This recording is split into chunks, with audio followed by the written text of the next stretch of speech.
हमारे सारे दोस्त, मित्र, सखा सभी को हमारा प्रणाम। जो हमारे वीडियो से शेयर बाजार में निवेश की रणनीति सीख रहे हैं और लाखों लगाओ करोड़ों कमाओ की पैटर्न पे इस साल हमारे जितने जुड़े हुए लोग हैं उनको चलाना है। ये मेरा संकल्प है कि उनके लाखों करोड़ों बन जाने चाहिए। इसी के संदर्भ में मैं आपकी जानकारी को मजबूत करने के लिए नई फिलॉसफियों के साथ आता रहता हूँ। आप हमारे वीडियो को सब्सक्राइब करना, शेयर करना बिल्कुल मत भूलिए।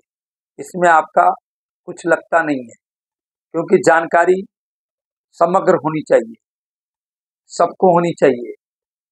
ये छुपाई नहीं जाती है, क्योंकि छुपाने से जानकारी कम होती है, बढ़ाने से बढ़ती है। अब मैं शेयर बाजार का डर आपके साथ में शेयर करूंगा। आज शेयर बाजार में क्या डर है? एनसीएलटी, दिवालिया प्रकरण, डिलिस्ट, लॉस मेकिंग कंपनी यानी कर्ज ली हुई कंपनी, यानी शरीर में एक घातक बीमारी कैंसर हो गया। ऐसा सोच करके इन बातों से आपको डर लगता है। ये अगर कोई कंपनी एनसीएलटी में है, दिवालियापन में है, डिलिस्टिंग में है, कर्जदार में है, तो वो कंपनी एकदम बीमार हो गई। वो उसको लेने का मतलब डूब जाना, मृत्यु हो जाना, यानी हमारे पैसे जीरो हो जाएंगे। पर ऐसा बिल्कुल नहीं होता है। इसको बड़ी बारीकी से समझिए। आज मैं जिन कंपनी के बारे में बात करने जा रहा हूं उसका नाम है जेपी एसोसिएट और जेपी पावर। अब किसी भी कंपनी जब कर्ज लेने जाती है तो ऐसे ही कर्ज नहीं मिलता, या तो शेयर्स प्लेस करने होते हैं या उनको जमीन मॉर्गेज रखनी पड़ती है। आज जेपी एसोसिएट की बात करें तो इन्होंने 2010 में 12 में कर्ज लिया था। उस कर्ज के एवज में उस दिन के मूल्यांकन से 800 करोड़ रुपए की जमीन बैंकों के पास रखी थी। अब बैंक को एक मुश्त ये कंपनी पेमेंट कर देना चाहती है, लेकिन कितना करना चाहती है? मूलधन, इंटरेस्ट छोड़ करके। और हम डर कैसे रहे हैं? देखिए, जब कंपनी की वो 800 करोड़ की जमीन, उस जमीन का पिछले 15 सालों में इतनी तेजी आई कि उस जमीन का वैल्यू 5000 करोड़ रुपए का हो गया। 6 गुना 7 गुना। नोएडा के सेक्टर में, यूपी में 15 सालों में सभी को मालूम होगी, जो भी लोग यूपी में रह रहे हैं, 7 से 8 गुना जमीनों की वृद्धि मूल्य हो गई। पहली बात। दूसरी शर्त ये होती है, कॉमन आदमी को जानकारी है कि जब आप किसी जमीन को बैंक रखती है तो वो खुद के मूल्य निर्धारित करती है। आज एक प्लॉट आप रखने जाएंगे तो समझिए वो प्लॉट 50 लाख का है, तो बैंक आपसे बोलती है भाई ये 20 लाख का प्लॉट है, इस पर आपको 16 लाख रुपए का लोन मिलेगा। तो समझिए जिस दिन ये 800 करोड़ रुपए की प्रॉपर्टी मॉर्गेज रखी गई, उसी दिन ये 2000 करोड़ की थी, और आज ये 6 गुना 7 गुना कीमत हो गई। तब ये बैंकर ये पैसे लेने से मना कर रहे हैं, क्योंकि उनको मालूम है कि जो जमीन हमारे यहाँ बंधक रखी हुई है, इसको लिक्विडेट करेंगे तो जो हमारी ब्याज समेत रकम बनती है पूरी, हम इससे वसूल लेंगे।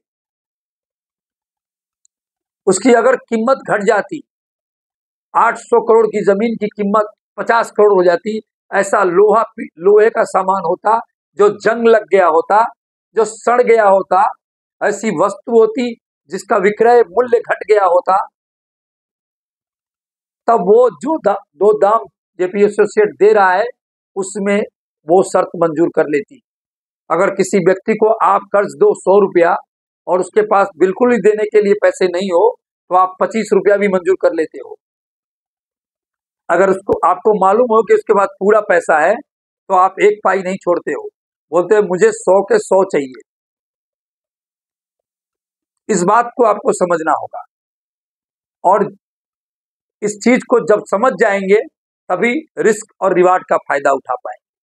शेयर बाजार में जब भी कोई छोटे बड़े निवेशक आते हैं तो रिस्क समझकर ही मार्केट में प्रवेश करना चाहिए, क्योंकि रिस्क जितना बड़ा होगा रिवार्ड उतना बड़ा होगा। आप समझिए कि जेपी एसोसिएट का शेयर 2 रुपये हो जाएगा, 1 रुपया हो जाएगा, ऐसा समझ ही मत लीजिए। ऐसा समझिए कि 9 रुपया में मैं जेपी एसोसिएट का शेयर खरीद रहा हूं, पूरे के पूरे 9 रुपये डूब जाएंगे। ये हुआ आपका रिस्क फैक्टर। अगर ये प्रक्रिया पूरी तरह से सफल हो गई, जो लेंडर है उन्होंने कम बेसी पैसे में वो मान गए और पूरी तरह से कंपनी कर्ज मुक्त हो गई, जबकि जेपी पावर लगातार प्रॉफिट दे रही है। और आज पावर के क्षेत्र में सरकार कितना काम कर रही है। पावर के बिना तो न बैटरी, न मोबाइल चार्ज होगा, न मोटरसाइकिल होगी, न 4 व्हीलर गाड़ियां होंगी भविष्य में। यानी पावर के बिना तो कुछ होना ही नहीं है, पूरी जिंदगी ठप पड़ जाएगी पावर के बिना। वो जमाना लग गया जब लाइट की सिर्फ जरूरत होती थी, पावर लैंप जला दिए उजाला हो गया। आज वो बात दिमाग से निकाल दीजिए, नोकिया मोबाइल की तरह। हमें लैंप के पावर की जरूरत नहीं है, हमें मोबाइल चार्ज करना है, वो लैंप नहीं चार्ज कर पाएगा। हमें चार्ज करना है गाड़ियां, हमें चार्ज करनी है आपको एक बजने वाला सुंदर गाना, वो भी चार्ज ही हो रहा है। इसलिए पावर कंपनी है साथ में, इंफ्रास्ट्रक्चर कंपनी है साथ में, तो ये इतनी जल्दी डूब जाएगी ऐसा कल्पना मत कीजिए।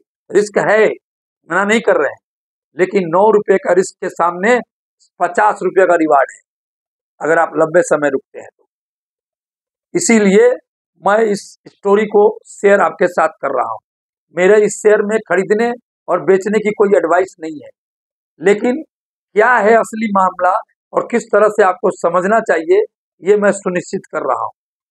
इसके साथ ही मैं ये चाहूंगा कि सारा संदेश वीडियो, ताकि आने वाली जो भी एनसीएलटी कंपनियां होती है जो प्रोडक्ट बेचती है उसमें डिस्ट्रॉय ज्यादा होता है, जो लैंड से जुड़ी हुई कंपनियां होती है उसमें डिस्ट्रॉय कम होता है। उसमें डिलिस्ट कराने से कंपनी का मार्केट कैप कितना 2000-2500 करोड़ रुपए का होता है, उतना ही पब्लिक का पैसा जाता है। बाकी तो 16,000, 20,000, 50,000 करोड़ का मार्केट कैप तो इसका है नहीं। तो कोई आदमी 20,000, 25,000, 16,000, 12,000 करोड़ के चक्कर में 2,000, 3,000 करोड़ को खत्म करने के चक्कर में दिमाग नहीं लगाती, ये भी बात जान लीजिए। वही कंपनियां दिमाग लगाती है जिन कंपनियों को डिस्ट्रॉय करने से पब्लिक के पैसे को उनको लाभ होता है। ये रियल एस्टेट की कंपनी में डिस्ट्रॉय करने से ज्यादा लाभ नहीं होता। इसलिए सारा ज्ञान शेयर लेने के लिए नहीं है, शेयर बेचने के लिए नहीं है, आपकी समझ को बढ़ाने के लिए है। और आप अपनी समझ बढ़ाएं, जेपी एसोसिएट और जेपी पावर में चिंता न करें। नमस्कार।